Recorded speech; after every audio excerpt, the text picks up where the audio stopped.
നമ്മളൊക്കെ ഏത് വിഭാഗത്തിൽപ്പെട്ട മനുഷ്യരാ, അല്ലെങ്കിൽ ഏത് തരം മനുഷ്യരാ? അതായിരിക്കും കുറച്ചുകൂടെ സിമ്പിൾ അല്ലേ.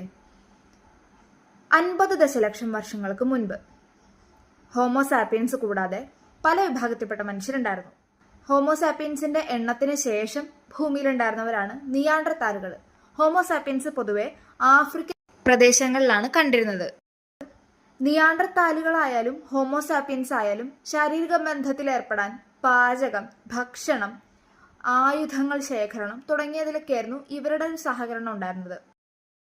അതുകൊണ്ട് തന്നെ ഒരു നിയാണ്ടർ സാപ്പിയൻ കുടുംബം അവിടെ ഉണ്ടാവുകയും അവർക്കൊരു കുട്ടി ഉണ്ടാവുകയും ചെയ്തിരുന്നു. ശരിക്കും ആ കുട്ടിയാണ് നമ്മുടെ പൂർവികർ എന്ന് പഠനം പറയുന്നു. നമ്മുടെ DNA ഒക്കെ പരിശോധിച്ചു കഴിഞ്ഞാൽ 1% മുതൽ 3% വരെയുള്ളവരിൽ ചിലപ്പോൾ നിയാണ്ടർതാലുകളുടെ പ്രത്യേകതയുള്ളവർ ഉണ്ടായേക്കാം.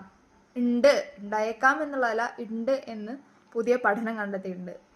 അപ്പം നമുക്കൊന്ന് ചിന്തിച്ച് നോക്കാവുന്നതാണല്ലോ, നിയാണ്ടർതാലാണോ ഹോമോസാപ്പിയൻ ആണോ നമ്മളെന്ന്.